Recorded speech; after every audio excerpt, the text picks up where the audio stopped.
Hi friends, good evening. আজকে একটা অন্যরকম ভিডিও নিয়ে চলে এসেছি। ভিডিওটা হচ্ছে সম্পূর্ণ নিউবর্ন বেবিদের জন্য।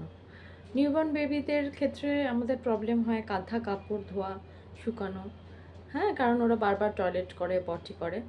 তো আমরা কাঁথা কাপড়ের সাবস্টিটিউট হিসাবে আমরা মলিশিট ইউজ করতে পারি এবং তার সাথে ইউজ করব মাইক্রোপোর।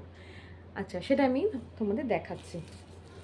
দেখো ফ্রেন্ডস, এটা হলো মলিশিট, ঠিক আছে? কেয়ারিন কোম্পানির এটা আন্ডার প্যাডস লার্জ সাইজ আছে, ঠিক আছে? আমি মলিশিটটা কীরকম তোমাদের দেখাচ্ছি।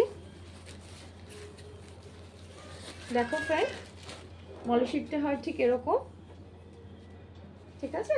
একটা সাইড পুরো কাটন দেওয়া আছে আর একটা সাইডে পুরো টিস্যু দেওয়া আছে। বেবিরা টয়লেট করলে পটি করলে সেটা কিন্তু এদিক থেকে এদিকে আসবে না। এটা অনেকটাই বড় আছে। এটাকে যদি আমি ভাঁজ করি ঠিক মতো 6টা পিস এর থেকে আমি কেটে নিতে পারবো, ঠিক আছে? তাহলে 6টা পিস কেটে নেওয়ার পর এক একটা পিস হবে ঠিক এরকম। এটা ফ্রন্ট সাইড, এটা হলো ব্যাক সাইড। আচ্ছা, এর সাথে রিলেটেড হলো মাইক্রোপোর। এটা দিয়ে আমরা স্টিকারের মতো কোমরে দুপাশ থেকে লাগিয়ে দেবো, তাতে ওটা এক জায়গায় থাকবে, সরে যাবে না। আর যদি একটু টাইট প্যান্টই হয় সেটাও ভেতরেও মলিশিটটাকে ইউজ করা যেতে পারে। এই দেখো, আমি একটা ছোট্ট বেবি নিয়ে এসেছি। আচ্ছা, আমি ইউজটা কীরকম হবে সেটা আমি দেখাচ্ছি।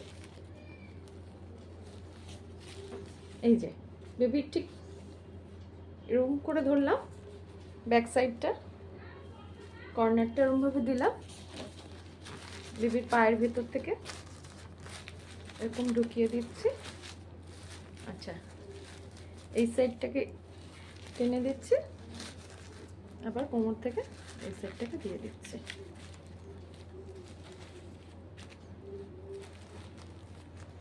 দুটো সাইডকে এই যে আমি মাইক্রোপোর স্টিকারের মতো এটা দিয়ে আটকিয়ে দিচ্ছি দুটো সাইডে। তাহলে কি হবে, আর খুলে পড়ে যাবে না। আর পিছন দিকটা একটু এরকম করে দিলাম, সামনেটা ওরম থাকলো, তাহলে পটি টয়লেট যাই করুক না কেন এর মধ্যেই থেকে যাবে, ঠিক আছে? আবার চেঞ্জ করে দিতে পারবো আমরা এটা ভিজে গেলে। আর ডাইপারের ক্ষেত্রে প্রবলেম হয় কি, একটা ডাইপার অনেকক্ষণ রাখতে হয়, বেবিদের স্কিনে র্যাশ হয়ে যেতে পারে। তো আমি বলবো, সাজেস্ট করব তোমরা অবশ্যই এই মলিশিট ইউজ করো, ঠিক আছে? আমাদের সত্যি নিউবর্ন বেবি হলে আমাদের খুব একটা প্রবলেম হয়ে যায়, কি করে আমরা কাঁথা কাপড় ধোবো এসব। তো আই থিঙ্ক এটা তোমাদের খুব উপকার হবে এবং তোমরা সব ফ্রেন্ড রিলেটিভসদের সাথে প্লিজ শেয়ার করো।